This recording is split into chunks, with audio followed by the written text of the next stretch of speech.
Hari Om. Namaste. So we were finishing off our second chapter summary before Christmas and New Year. It's a good way to end this whole season, Gita season.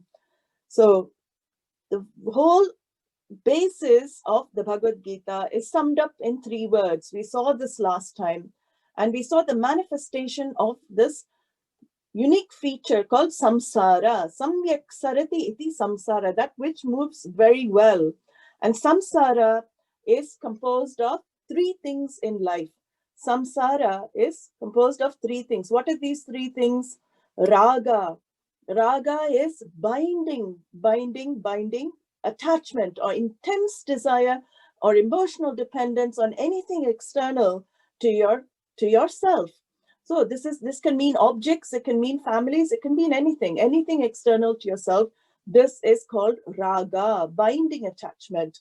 So a relative attachment, Shastra acknowledges we cannot be totally detached. When people say, free yourself from all attachments, be detached, Shastra never agrees with that, because as human beings, we cannot be totally detached. We cannot ask a mother to be totally detached from the child. This is not what Krishna is saying. He's saying have a healthy level of attachment, have a healthy level with anything. Be very prudent, not have this abhishvangaha or this intense emotional dependence on anything external. Because if you have this emotional dependence, then the second symptom of samsara symptom is shoka. The problem of sorrow centered on I will definitely be the outcome of having an intense emotional dependence on anything, because that thing is liable to change. We know that life is always changing. Life is always in flux. We never know how long things will last. That's another thing. And everything is bound to come and go in life. That's the nature of the world. So to avoid shoka, which is a second symptom of samsara, it is always good to have a healthy attitude to life, healthy attitude to relationships, which is not over dependence. And when we get into the shoka, which Arjuna is showing the symptoms of, that is why the first chapter is called Vishada, Arjuna's depression, Arjuna's despondency, Vishada Yoga. So he cannot accept the situation because of his intense raga towards Bhishma, Drona, and the opposite members of the camp, of the Kaurava camp. And he could not accept the situation that he's forced to fight these people whom he loves, he's very attached to. He feels like these people have brought me up. I've grown up on their laps. And look at me. I'm here to kill these people. That drives him to not do what is to be done. So shoka will lead to the third symptom of samsara we saw is moha. When you're intensely in sorrow, what happens? You are deluded. There's incapacity, inability to think clearly in life. You cannot make the right decisions in life. So when you cannot make the right decisions in life, what happens? You end up doing the wrong thing. And this is exactly what happened to Arjuna. He could not make the right decision in his life. And what did he want to do? He wanted to run off from the battlefield. He didn't want to face the challenge in his life, and he wanted to escape. And this escapism is what Bhagavan is helping Arjuna through the teaching. He doesn't want Arjuna to escape from life. Face life, understand life, then you're able to face it properly. So emotional, this moha is because too much violent emotions in the system. When the emotions are all cloudy, violent in the mind, then the mind, the rational thinking capacity of the mind is totally lost. So we saw this all last week.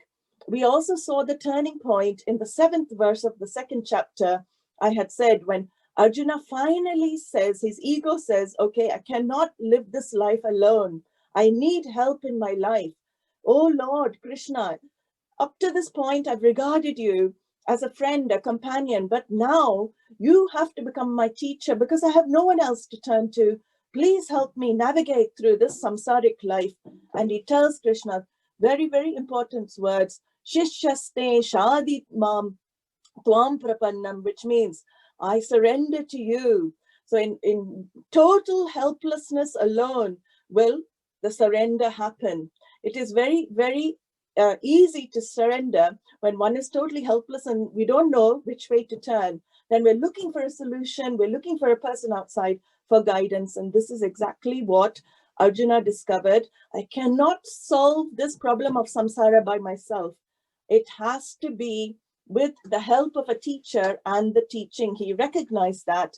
And he made two important decisions in his life. What was that? He decided to ask for the teaching. He requested Bhagavan for the teaching. He asked for the teaching and he chose to know as well. So one thing is asking and he chooses to know. He wants to know the truth. And this is how the rest of the Gita and the teaching starts happening. Bhagavan takes the role of a teacher, of a guru, from the 11th verse onwards of 2nd chapter.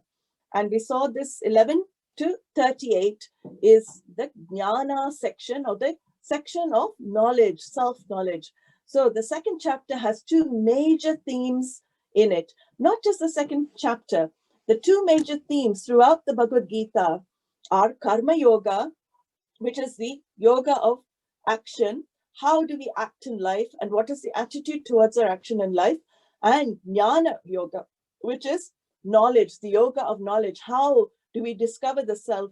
How do we discover our true nature? So these two are the themes, the main themes, in the Bhagavad Gita. And Krishna very clearly explains the role of action, karma yoga, and how it is related to knowledge. Because as we saw, moksha cannot be created by action. Moksha, liberation is what? It is already you. You are already free. That is the vision of the Upanishad. You are already the free being that you seek to be. It is already yourself. So if it cannot be gained, moksha is not something to be gained in time. It is not something that is produced by acting. You cannot do something to become free because you're already free. But we saw that there's another type of gain in life where it's a gain of something which you already possess. Like the glasses, we use standard examples of the reading glasses on top of the head, or the keys in your pocket. You're looking all over for them and you find they're with you all along. And this is what is called the gain of the already gained. And moksha is just like that. It is, Shastra says, you already have it with you. And it's a question of discovering. So karma has no access to jnanam. Action, we have to make this very, very clear, that action cannot produce liberation. Action cannot solve the problem. But we cannot avoid action in life, because in life we have to act. We cannot sit and do nothing in life. So what Bhagavan says is that prepare your life. Use your life as preparation. Use your family life as preparation. Use your work life as preparation. Do your action with the proper attitude. This is the whole theme of Karma Yoga. Because when you do action with proper attitude, it purifies your mind, antakarana. And when the mind is pure, it is like a pure polished mirror. The mirror is able to reflect the reality of the original image, right? If it's an unpolished mirror, if it's a dirty mirror, you cannot see the image of yourself clearly in the mirror, such a mirror. So the mirror, through living such a life of Karma Yoga, the mirror is polished, it's made beautiful, shiny. And when you see yourself, wow, I am this. I didn't realize I was this. It is like, that is called enlightenment. When you see, you are always there. The original was always there. It was the mirror that was dirty, and that mirror needs polishing. And that is what Karma Yoga does. So this is what we saw in the 2nd chapter. 11 to 38 is Jnanam, which is the main theme of Sankhya Yoga, this chapter. And he begins the Jnanam with his first verse of teaching is verse 11 of the 2nd chapter. And he says immediately, don't worry. Ashochananvashocastvam prajnavadamscha bhashase gatasuna na anushochanti panditaha. So immediately he begins with a bang. He says the wise don't worry. For those who are going to go or those who are yet to go, they don't worry about it, because Ashochan, he said, don't worry about it. Be cool, be calm. So he begins the teaching with saying to Arjuna, don't worry. And the interesting thing is in Bhagavad Gita, how does Bhagavan end the teaching? in chapter 18 that we just chanted in our Gita chanting practice class, 18, verse 66 of chapter 18 is where Bhagavan finishes his teaching. And he says, Ma shuchaha. The whole Gita goes from don't worry to don't worry. Same thing, different words. He says, don't worry in this verse where his teaching begins, Ashochan Anvashocastvam. At the last verse where he finishes teaching, what does he say? Don't worry. This is the whole teaching of Bhagavad Gita. Don't worry, be happy. If you remember that song, that is exactly Bhagavad Gita teaching. Don't worry, be happy. So anyway, this is 11 to 38. We see the verses discussing the self, Atma. We saw that the Atma can never be destroyed. The Atma can never be burnt. It can never be, wet. It can never, all of these, it can never be actually killed. He said all of this. And we saw the verses discussing this consciousness, this supreme self, if you'd say, that is in every being in this universe, that pervades this whole universe. But Arjuna, of course, did not understand all of this philosophy. It was very, very high for him. And he still had the problem of fighting the war. So Bhagavan brings down his teaching down a notch, and he talks about a lifestyle. He talks about a way of life, which is why Bhagavad Gita becomes the best text for all humanity. It is the best text because it is practical. It is here and now. How can I live my life? So the key teachings about how to live one's life are included in the verses 2:14, which the key teachings are the idea of samatvam, equanimity. So he says in 2:14, Matra sparshastu kaunteya shitoshna sukha dukkadaha agama payino nityaha tan stitikshasva bharata.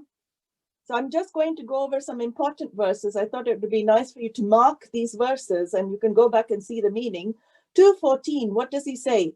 Everything in this world has a nature of coming and going. Nothing is permanent, O Arjuna. Everything in this world is opposites. When there's heat, there will be cold. When there's joy, there will be sorrow. But tan sitikshasva, bear with it. You have to bear with it. You have to learn to tolerate it. So this is the whole idea of the another theme of the Bhagavad Gita, developing samatvam, or this feeling of equanimity, of relative equanimity. I always add relative because we cannot be absolutely equal-minded in situations. Of course, when things are unpleasant, we will feel, oh, this is unpleasant. We're not going to be like rocks. So relative equanimity is what we discuss. So 2:14 discusses that. From 2:16, 2:20, he talks about 2:16 is also a very important verse where he says, Nasato vidyate bhavaha. This is the crux of Vedanta, that Satyam and Mithya, the truth, the reality, the one reality, and the dependent reality. So what does Vedanta say? Actually, Vedanta in a nutshell says there is only one reality in this universe and everything else is dependently real. It is all dependent on that one reality. In fact, it is not different from quantum mechanics or quantum physics. Any object you break down in this world, what happens? It's broken down into smaller and smaller parts, smaller parts. Where do you end up? Particles, atoms. Atoms can also be broken down into smaller particles. So all we end up in is concepts eventually. What is this world? It is only, Swami Dayananda beautifully used to say, the world is nothing but word and meaning. That's all it is. You have a word for an object and the meaning of the object. But that object is actually nothing but consciousness. Anything is like that. What is a tree? Is it the roots? Is it the trunk? Is it the branches? Is it the leaves?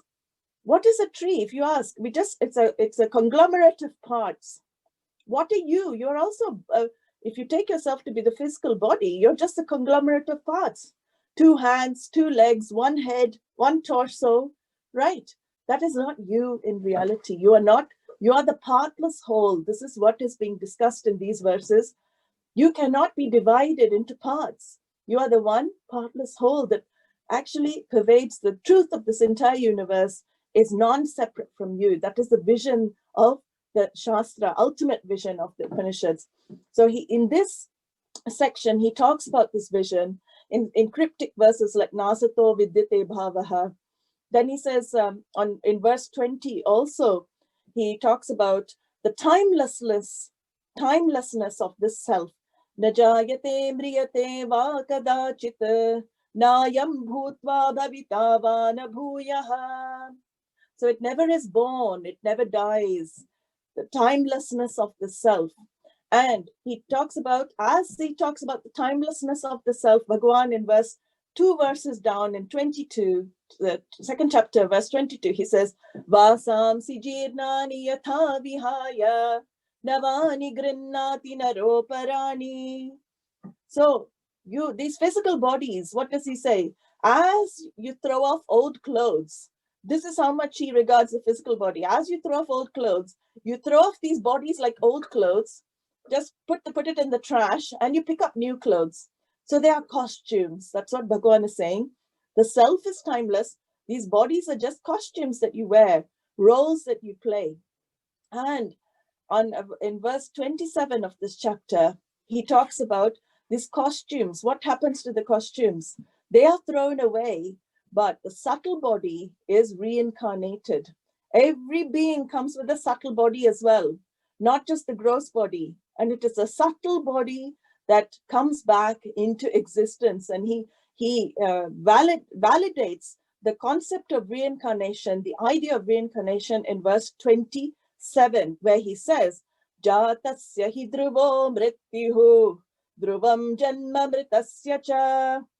What is born is bound to perish, and what has perished is bound to be reborn. He validates reincarnation in the 27th verse of this chapter. So we know from Bhagavan's words that we are never die. There's no such thing as death for a human being. You are reborn. You keep coming back. You're recycled. Your physical body is the only thing that goes back to the five elements. That's very clear. All physical bodies are made up of the five elements and the elementals, and they will go back to the elements and the elementals. But your Sukshma Sharira, which leaves the physical body at the time of death, is taking on, Bhagavan says, Jatasya dhruvo mrityu. Definite, it is definite. The moment you leave this physical body, you will definitely take on another form. We don't know which womb. We don't know where we will be born. We could be born in Iceland for all we know. We could be born in US. We don't know, in Florida. We could be born in India. We could be born in Australia. Who knows? What womb we take depends on the karma, prarabdha karma, that we have to undergo in that particular birth.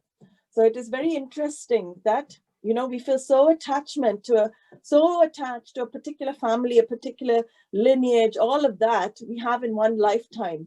This whole section takes away that attachment. It's like Krishna pulls the rug from under our feet, saying, why are you so attached to a particular lineage and family in this lifetime? We don't know how many lineages you've had before, how many are going to come in future. And this is very, very interesting verses, a bit disconcerting, this section. And that is why Krishna stopped talking about all of this, because Arjuna also found it a bit disconcerting. So he changes the topic. In verse 31, you can see a big shift of topic. He talks about Swadharmamapi chavekshya navikampitum arhasi. He talks about doing what is to be done. This is another major theme in the Bhagavad Gita, the idea of duty. Doing one's duty as it unfolds in your life. What is to be done in this moment in my life for me? If I do that, then if I play the role to the best of my ability, my mind, again, antakarana, it is purified. If I go against my duty, if I run away from my duty, I don't want to do certain things, I will definitely invite unhappiness and sorrow. This is a law that Bhagavan discusses here, because the dharma, swadharma, means doing one's duty, and swakarma, playing one's role in life. They go very much together in the whole of the Bhagavad Gita Shastra. Now, because he's brought the topic up, the first entry of this Karma Yoga topic comes in the 31st verse of chapter 2. Then Bhagavan elaborates on this Karma Yoga topic from 39 to 53. Whole section talks about what is Karma Yoga. Karma Yoga has two aspects that Krishna addresses. What are the two aspects? As I said, proper action plus proper attitude is what is Karma Yoga. Proper action plus proper attitude equals Karma Yoga. So, what is karma? Ordinary karma action is just action. There's no attitude really. Attitude is what? Usually, most people, what is the attitude behind doing action? I want the result. That's it. They have the eye on the result. That's why they act. That is very natural. That is what a whole of mankind does. We will never act without wanting a result. But here, my result shifts. I'm not interested in only the result of my action. Of course, I want the result of my action, but my main commitment is to moksha. Only a mumukshu, one who desires freedom, will adopt this life of karma yoga, because there is no secular karma yoga. You cannot just live a karma yoga lifestyle just because you feel like it. Then there is a goal for karma yoga. What does it do for you? The main thing it does, samatvam yoga uchyate. Bhagavan says, very important word, samatvam. Once you live with this proper action, proper attitude, something happens in the mind. Something shifts in a person's mind. And what is that? The conflicts go away. Your mind becomes samatvam. Your mind becomes still and calm. That is the product of karma yoga. And that is the still and calm mind that we need for further discovery of the self. So karma yoga becomes a preparation. It becomes the first step into understanding self and self-discovery. So samatvam is a balanced, poised mind, which is free from stress and strain. Now, Bhagavan explains, he doesn't explain immediately how I developed this, how I live this karma yoga lifestyle, but exactly how to cultivate samatvam, or the stress-free living, he discusses in further verses in the Bhagavad Gita. He says in these verses, we saw chapter 2, verse 14, Matra Sparsha, but 38, he also talks about karma yoga, the samatvam, the product, or how to live this karma yoga. He says, Sukha dukkhe same kritva labha labho jaya jayo. So in verse 38, he says, you maintain this equanimity in success or failure, in joy or pain. Keep your mind still, try and keep it undisturbed. Same idea he says in 45. So again and again, he reiterates this idea. Nirdvandvo, nirdvandvo, he says, these pairs of opposites that you constantly bombarded with in life, we will never escape. As long as we're living in this world, we can never escape pairs of opposites. This whole world is built of pairs of opposites. Where there is joy, you will have to experience sorrow. In fact, if you think about it, how will I know success if I don't know failure? You will not know one thing if you don't know the other. So that is why we have to, always duality exists in this world. The world is like that. But a wise person or an intelligent person in their life will learn to not let the pairs of opposites affect their inner equanimity, the inner peace, the inner calm. And this is what karma yoga trains the mind to live unaffectedly. Whatever unpleasant results come, I am ready to face it. In fact, you can tell Bhagavan, I'm ready, I'm strong enough. Whatever karma I have to go through, let me go through, because life is there to exhaust papa and punya only. You're given a birth to exhaust your karma in life. And karma is punya and papa, so pleasant and unpleasant experiences. If I keep craving only for pleasant, I will not grow. I will not live a proper full life. So a wise person should say, whatever I have to go through, give me the strength to go through it. That is really intelligent living. Give me the strength to cope with whatever comes to me in life. So Bhagavan says in verse 250, which is also a very important verse. Buddhi yukto jahati ha ubhe sukrita dushkrite. So buddhi yukto, one who is committed to this karma yoga lifestyle, what happens? He gives up the intense attachment for karma phalam, or the results of actions. He doesn't get depressed when things don't go his way, and he doesn't become elated when things go his way. This is how most people are. When something happens that I wish for in life, what happens? I become so elated, so happy. That elation, Bhagavan says, curb that elation as well. You can feel happy, nothing, no wrong in to feel joy, but elation is extreme joy. We should avoid opposites. And when things don't go my way, what happens? The depression. So I should not swing from pillar to post like this. So he says here, buddhi yukto, keep the attitude of karma yoga. In verse 256, he talks about a sthita prajna, one who is established in this knowledge, because Arjuna brought up this, the one who is established in this knowledge has developed this ability. What ability? Dukkeshvanudvigna manaha. He is not affected by adversities. Whatever adverse situations come in his life, he is able to take them. He can bear and tolerate a lot of adversities and not be shaken inside. That is wonderful to hear, because we can also get that state. Everybody has a potential yogi in them to develop this type of mind, which is buoyant. It cannot be sunk. Whatever happens, it's like, these buoys that you have in the ocean. They're just, even if you press on them, they'll keep popping up.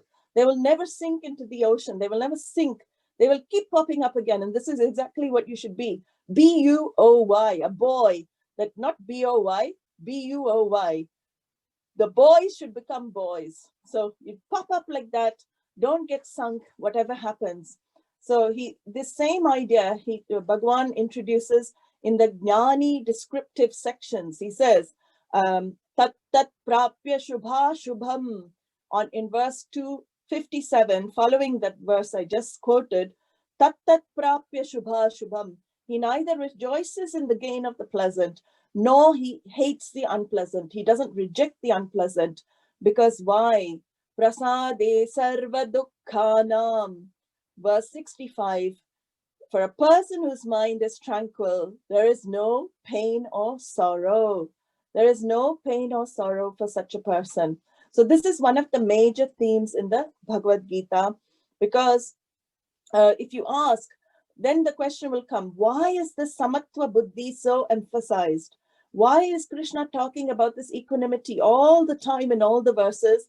And he's praising the wise person who has such a mind. Then verse 65 of this chapter reveals the answer. He says that knowledge only stays prasanna chetaso yashu buddhir paryavatishthate. The samatva buddhi is very important to develop, because knowledge only stays in a well-established, in one whose mind is tranquil. If the mind is disturbed, knowledge cannot stay. It will leave. It comes, it goes. A reactive mind is not an absorbent mind. This is a mantra that you have to keep. A reactive mind is not an absorbent mind. So whole of the Gita training, karma yoga training, is what? To develop a non-reactive mind. Knowledge, again, cannot stay in a turbulent, conflict-ridden mind. That is why Bhagavan emphasizes samatvam.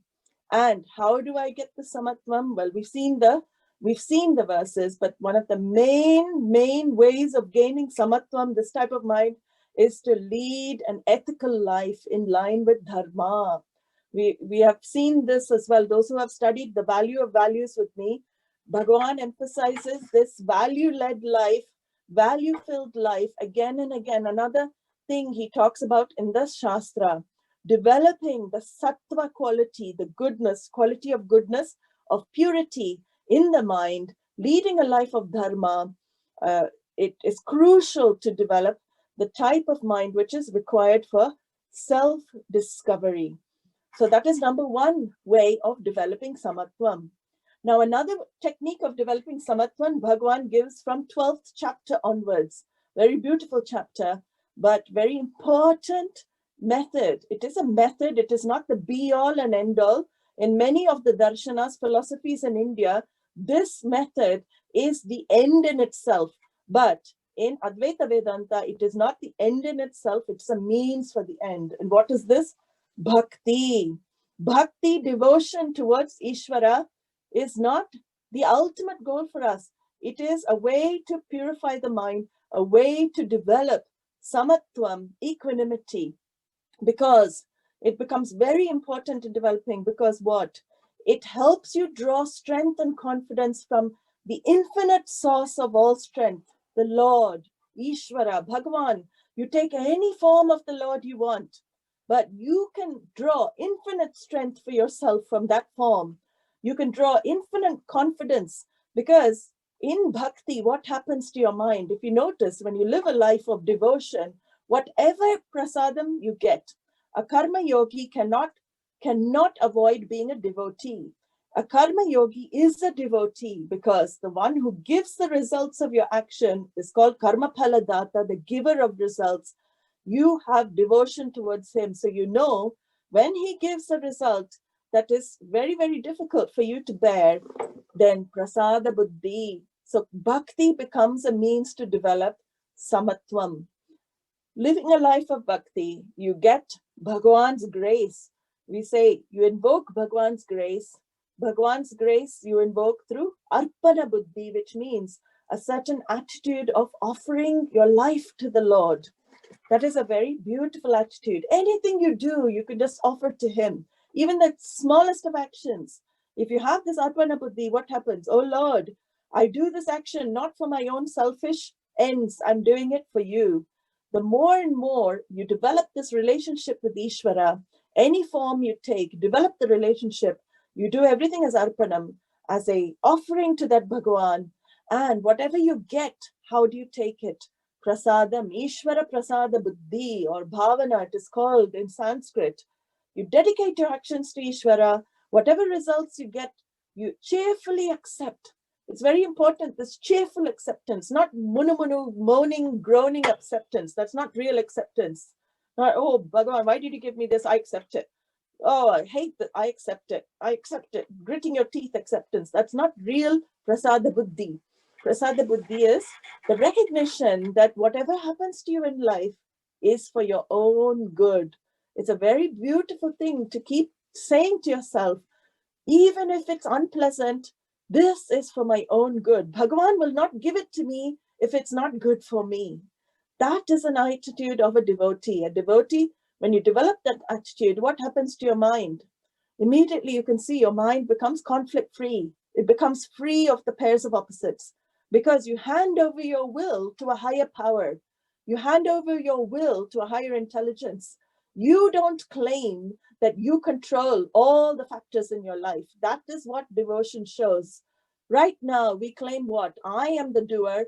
I am the one who has achieved this. I have done everything in my life. As a devotee, I never have these claims to my life. It is only because of Bhagavan. Any success attributed to me is Bhagavan's success. It is not my success. Anything attributed to me is Bhagavan's. This is the attitude of a devotee. And this is where one of the most important verses, not just of chapter 2, of the whole of Bhagavad Gita comes into the picture. And we've seen this verse many times, but if there's one verse you assimilate in your life, you don't need any other verse to live your life. Karmanyevadhikaraste ma phaleshu kadachana ma karma phala heturbuhu ma te sangostva karmani. What does this verse say? I only have the power to act. This verse says, I only have the power to act. Karmanyeva adhikaraste. Bhagavan tells Arjuna, you are only adhikari, you are only eligible to act. Because I've given you free will, you can choose to act or not to act. You have no choice, he says, over the results of action. You cannot claim yourself to be the cause for the results of action. Actually, when Bhagavan says this, you become burden free. You should become so carefree, burden free. Because if I'm not the cause for the results of my actions, where is the question of self-judgment? I can neither brag that I'm a success when great results come to me, nor can I label myself as a failure when things don't go according to my way. If I assimilate this verse, I will never judge myself again in life. Oh, I failed. I didn't get this. No, it is, if he is the cause for the results, I have no say in it. There is no basis for self-judgment. The cause for the results of the action are karma phaladata or Ishvara. He's given the accolade, he's given the name karma phaladata, the giver of the results of action. So the attitude that whatever experiences I have to undergo in my life, pleasurable or painful, they are all given. And when I have this attitude and it seeps into my system, every moment of my life, I remember this verse. I'm reminded of this verse. What happens? It becomes the greatest shock absorber in your life. You can never get a greater emotional shock absorber because you're prepared for anything then. Any unpleasant result that comes your way, thy will be done. That is it. It is his will anyway. Who are you to say thy will be done? In fact, it is his will anyway.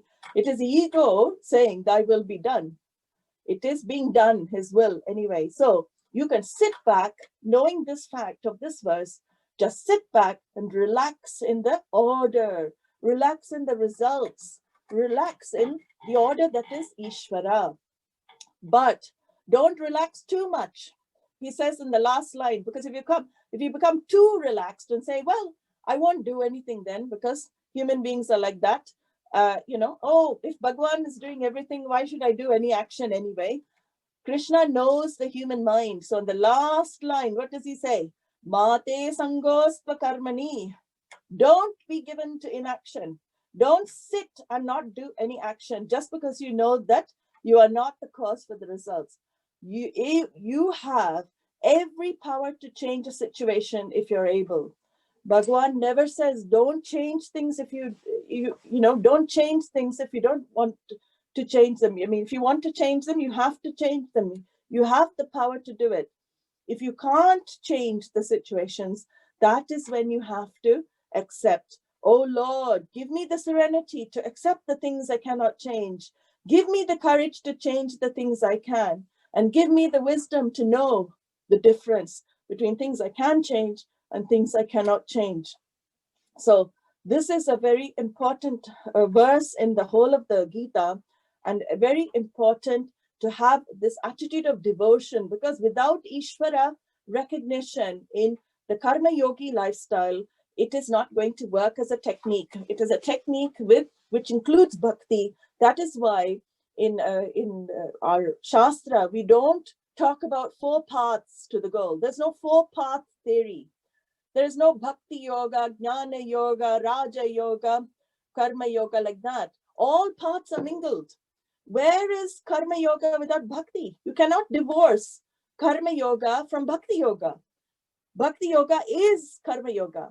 And without jnana yoga, you cannot have the other two, because jnana yoga, the whole idea of having bhakti yoga, having karma yoga is what?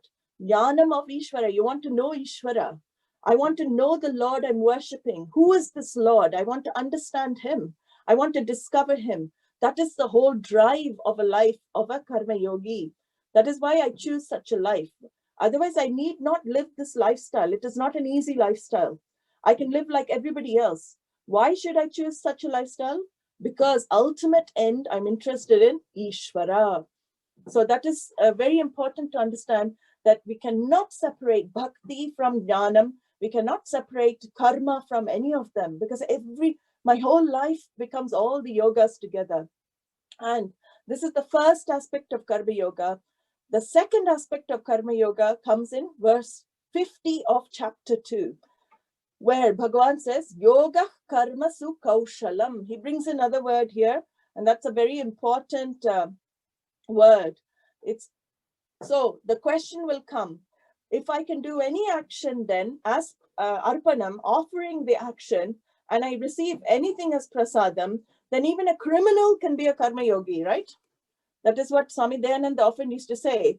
A burglar can come up to a teacher and say, oh Guruji, I am going to burgle that house today. I offer that burglary to Bhagwan as action, arpanam to Bhagwan. If I get the money I want, then it's prasadam. That is also prasadam. If I don't get money I want, it's prasadam. I take it as prasadam. And if I get arrested, it is also prasadam. I accept whatever results. But what does that mean? You can do, is Bhagwan saying you can do any action? Does Bhagwan say you can do any wrong action and still live as a karma yogi? No. That is why Krishna is very clever. He didn't bring it in that verse, but he knows that burglars may take verses out of context in Bhagavad Gita and live a karma and think they're living karma yogi lifestyle, doing all sorts of wrong action. So he says, Karmasu kaushalam. You have to be discreet in your action. You have to have discretion in your action. Discretion in action means what? Is this act beneficial for my spiritual growth? If it's against dharma, definitely not. We've seen that. Anything going against dharma will not lead to spiritual growth. So these questions have to be asked before performing an action. You cannot do an action which will hurt so many people or things around you and give you a gain. That is not what Bhagavan is discussing here. So this is a very important thing to understand about how to do an action. Yes, offer your action to Bhagavan, but you have to offer the right action to Bhagavan, not a wrong action to Bhagavan.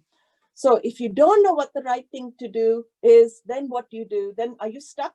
No. Shastra also gives you a escape clause there as well. Krishna's covered everything.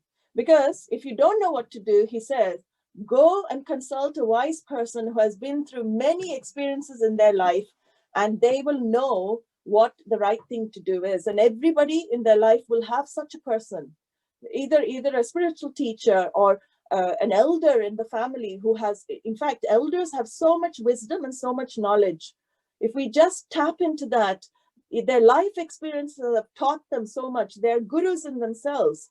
So you find some person who has been through life experiences, and they can help you make the right decision in your life as well. So when your actions conform to dharma, there will be no conflict. That's what Bhagavan is saying. So samatvam, this equanimity, is an attitude. Kaushalam, this discretion, is an action. So here Bhagavan brings in two words. Samatvam yoga uchate is an attitude. Kaushalam, in action. This is karma yoga. Proper action, proper attitude is karma yoga, the understanding of karma yoga. And just moving on, another interesting verse, another very important verse. In fact, I think it is the most important. That's my own personal judgment of the whole Gita, because with this verse, your goal is set. You're very clear about what you want, then everything else makes sense. It is verse 41 of the second chapter. Vyavasayatmika buddhihi ekeha kuru nandana bahushaka hyanantascha buddhayo vyavasayinam. This is a very important verse of the second chapter, because he says here, you have to be very clear about your goal. Moksha is a purushartha. It has to be very clear. Be definite. I want this moksha. This is what I find of value. This is what I'm going for in life.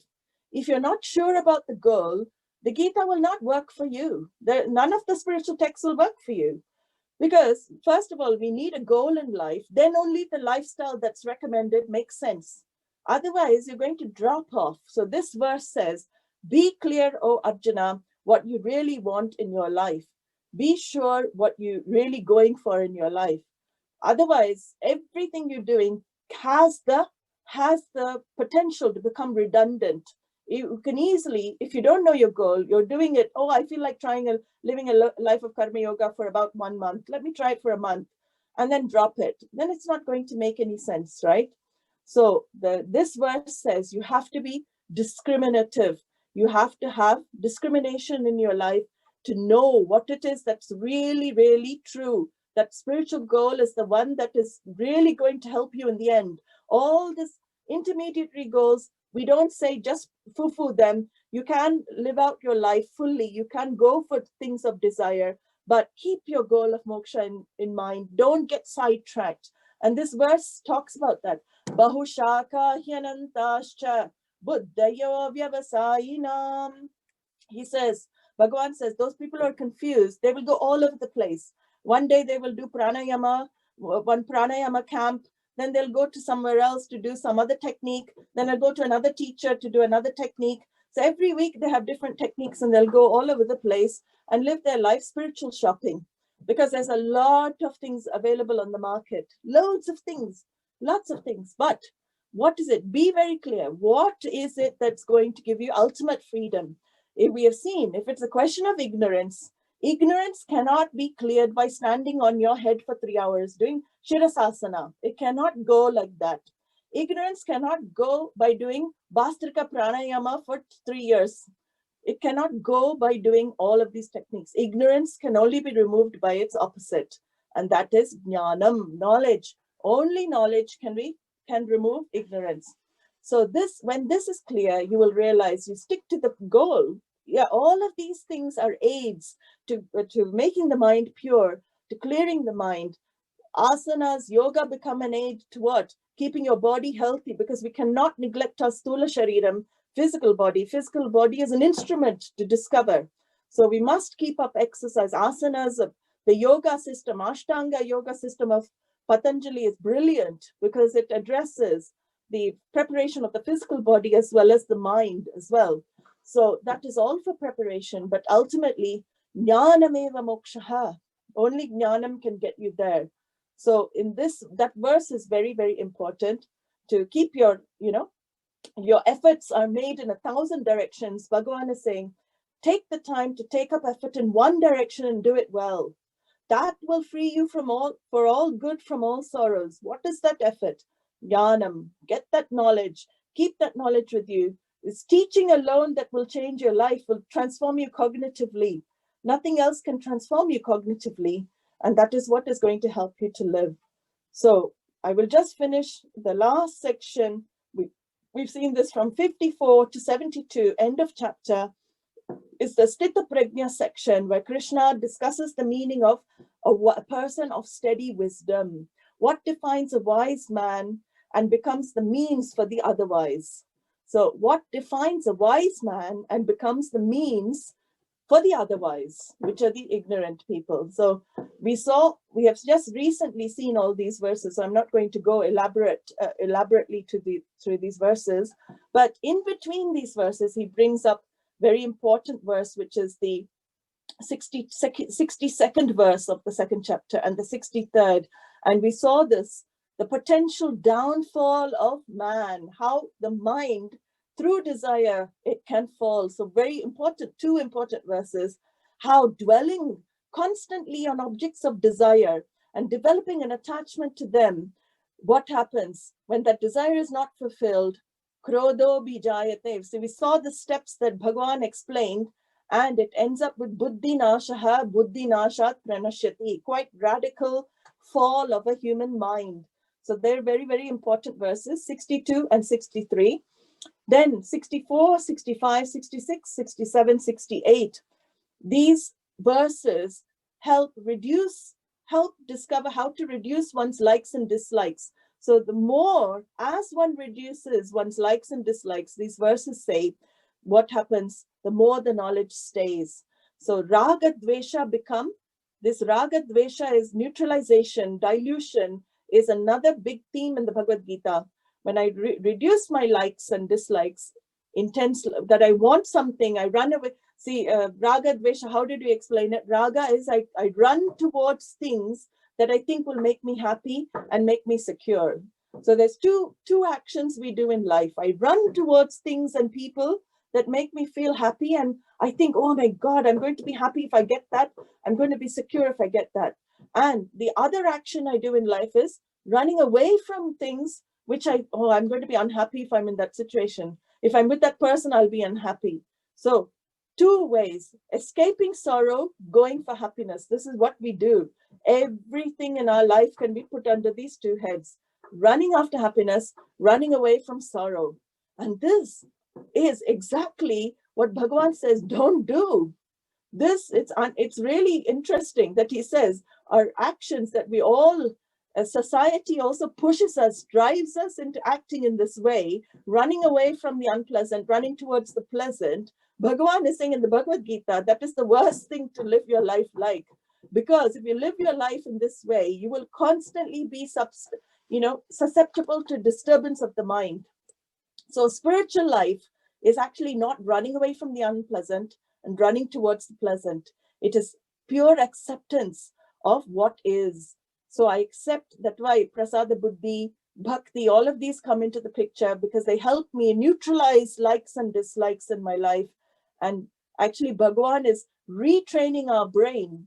If you look at it that way, he's the best retrainer of the brain. The way the brain has been wired from birth by nature and nurture is what? To run after pleasant experiences and what makes me happy, and run away from what makes me unhappy. And Bhagavan is saying, don't avoid what makes you unhappy.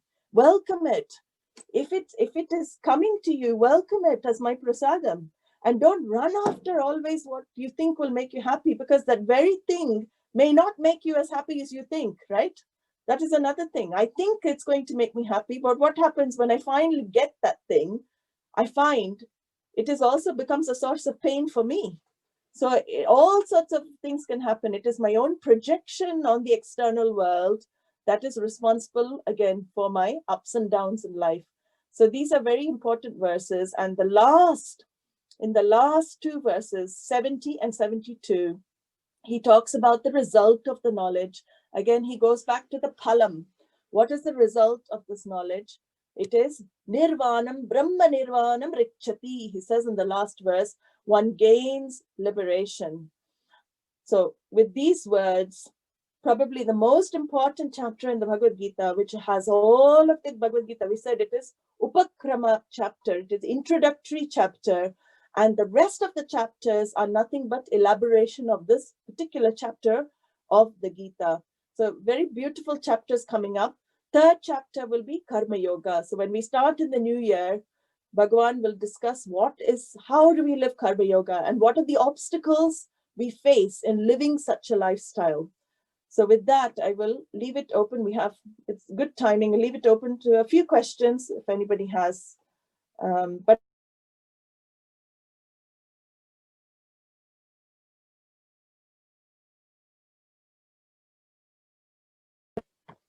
yeah, can you hear now? Yeah. Yeah. So I said, I hope you got an overall picture of second chapter. It was a bit fast, I know, but I wanted to finish it today before the new year, new classes begin. Just to give you how beautifully it's been laid out. The main themes of the Bhagavad Gita are introduced in the second chapter, and you'll see more and more, it will become clear as we study more and progress. So open to questions. If anybody would like to ask, you can ask. So we'll meet now in the new year. Anything about the second chapter, anybody? No. Clear. Okay, so we will finish then for this year.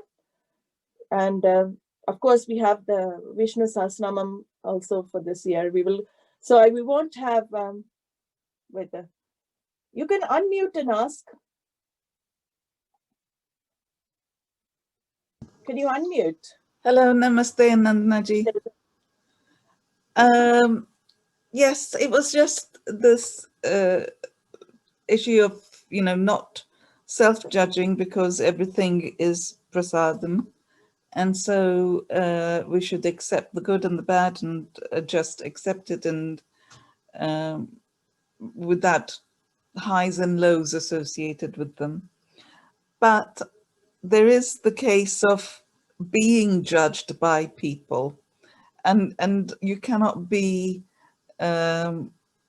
sort of totally immune to others' judgment. Yeah. And that it's just something that came up while you were speaking. So others' judgment is also prasadam. It is only others' judgment is also prasadam for you. Sorry to say it like that, but others are, who are others actually? Is there any other? It's all Ishvara's order. People are just nimitta, instrumental in you exhausting your karma. So that is what, our scripture says. If somebody blames you, they're helping you exhaust your papa karmas. If somebody praises you, they're helping you exhaust your punya karma. So in fact, people are there, external sources to help you exhaust karma. In both ways, nothing is wrong. Both ways, people are helping you. If you run away from people who trigger you, you're not giving a chance to exhaust your papa karma. You want to keep going after punya, punya, punya. It doesn't work like that, because when you run away from people who are triggering you and who are, through criticizing or bringing you down, things like that. And of course, our first reaction will be to avoid. Who wants to be criticized? But if you Ishwaraize, Swami Dayananda used to have a beautiful verb, Ishwaraize people, Ishwaraize the situation. Ishwaraize meaning don't see them as others. That is Ishwara's order. What they're doing is an order in accordance with your prarabdha. If I see it as that, then I become more and more free inside. I'm able to accept. They're just nimitta, instrumental for me exhausting.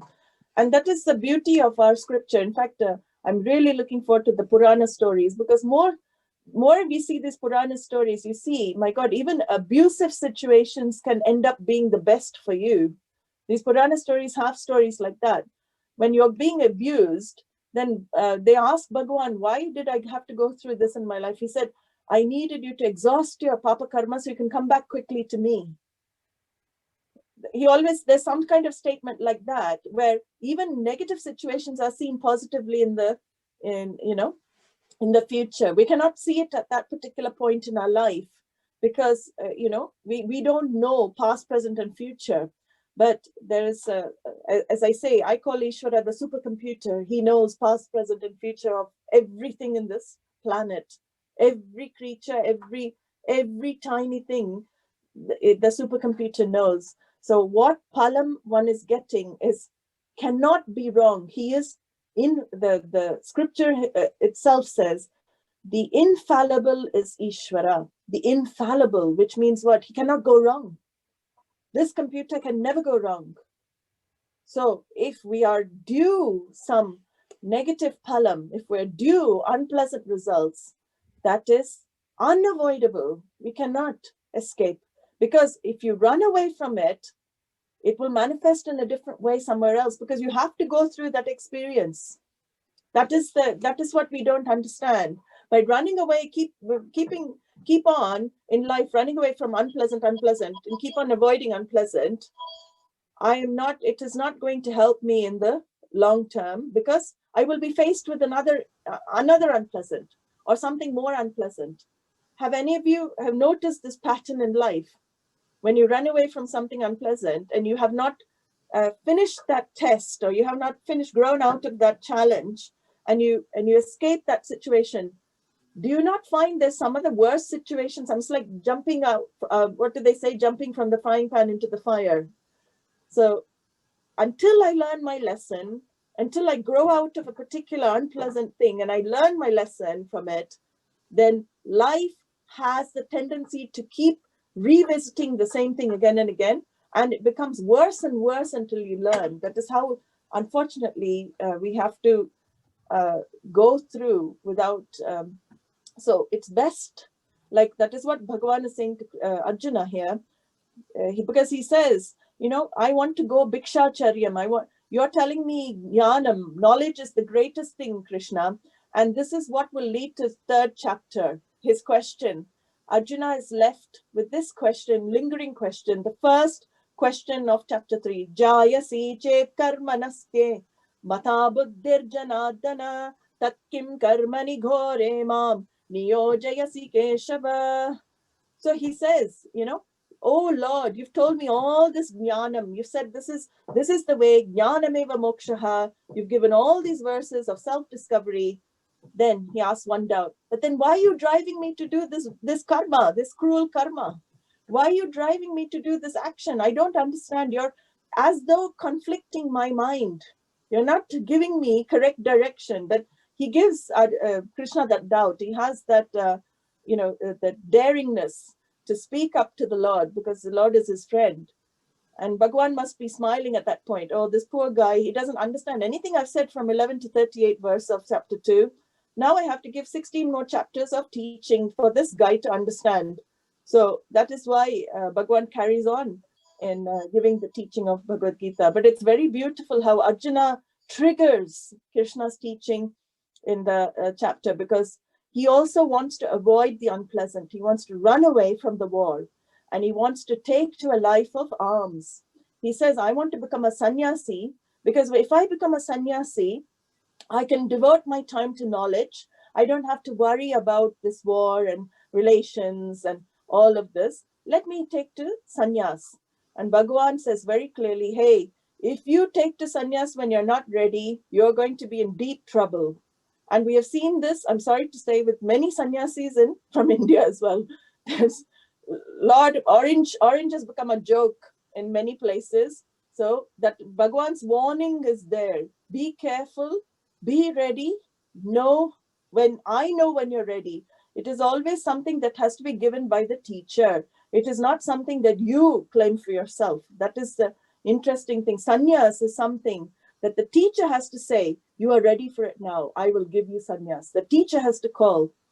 Like Swami Dayananda, Chinmayananda is the, Swami Chinmayananda was the sannyas guru, Diksha guru of Swami Dayananda Saraswati, my guru. And how did Swami Dayananda said he never opened his mouth to ask for sannyas. Never once he asked his guru, give me sannyas, nothing. He was called one day, just out of the blue. One day he received a phone call from Chinmayananda Swami, said, come to this place tomorrow morning at 8 o'clock. He didn't question why he was called or anything. He went to that place, I think Rishikesh, Ganga. He went to that place and Swami Chinmayananda said, today I'm giving you sannyas. That's it. There was no other, that particular moment. I'm giving you sannyas, shave your head, because sannyas means you have to shave your head. You have to renounce your purvashrama, your name, everything is gone. It's a total rebirth. And Swami Dayananda was given by his guru like that. That is how sannyas is given. When somebody is ready, and Swami Dayananda would never said, no, I'm not ready. I have to call my mom. I have to tell her. I have to call my brothers. He never asked. Yes, Guru has said. He took sannyas. Only then he took blessing from his family members. So that is how sannyas works. And Arjuna did not follow that. He kept begging Krishna, give me, because he wanted to escape. He thought sannyas was escape route. Many people think that if they're having problems in life, renounce the whole world, get away from it all. But Shastra says you cannot escape your mind. Your mind is going to go everywhere with you. If you're not ready for renunciation, how will you live that type of life? So in the 3rd chapter, Bhagwan will talk about the perils. I think 4th, he'll talk about the perils of taking renunciate life too early. There will be a lot of difficulty in keeping up. So, sorry, Neelama, we got sidetracked, but no, that was a very big, actually, learning for me, because I know I've been with you a long time or a while, but I hadn't seen that reactions of people towards me was also Ishvara's prasad. Yeah, everyone. This is, I'm going to take a few days to get used to that. Yeah. But if you do Ishvara's people, how free you can be, even see them as Ishvara's order in your life. They're manifesting us, because everybody is here. We are born together to exhaust each other's karma only. So your family you're put in is all your close relations. Everybody is helping you exhaust your karma. You are helping them exhaust their karma. And people who come into your orbit, Shastra says, no one can come into your life if you don't have a karmic connection from previous life. Even the people, it goes to the extent saying, even the people you travel on the bus with, you don't even know. If somebody is sitting on the bus with you, there must be one life that you had maybe sat on a bus with them in previous life. I don't know where. You could have gone in a car with them, but some connection that jivas have together, that you meet, you're destined to meet And how amazing the timing of the meeting. Who decides the timing? Who decides who comes into your life at what time and who exits at what time? Have you ever asked yourselves that? It's so brilliant, isn't it? Suddenly somebody comes into your life. You don't know where, how did that happen? And suddenly somebody leaves your life. How did that happen? We don't know. The whole life is prarabdha exhaustion. People come into your life for a certain learning, for a lesson. People leave your life when that lesson is finished. So even when people leave your life, you should take it that your prarabdha is exhausted with that person. Why cry over spilt milk? It's finished. If you have that attitude, you can really, live life very buoyantly, very joyfully. Oh, somebody leaves your life. Yes, it may not be pleasant. Any departure is never pleasant. But I won't say like that because some departures are very pleasant. The saying, somebody said some people leave joy wherever they go. Some people leave joy whenever they go. So there are people whose departure makes others joyous as well. So, but I know very clearly, whatever the departure is of a person, it is my prarabdha has come to an end. You should be happy. Why cling to relationships and prolong your karma with that person? You don't need to. If Bhagavan chooses for that person to exit your life, who are you to cling on to that person and keep them in your orbit? So when you understand this law, let things go. When they're going to go, gachantam na nivarayet. This is saying in Sanskrit. Agate swagatam kuryat. Whatever is coming to you, welcome it. Agate swagatam kuryat. Gachantam na nivarayet. Whatever is leaving your life, let it go. It's a beautiful 2 words. Whatever comes into your life, welcome it. Whatever is leaving your life, let it go.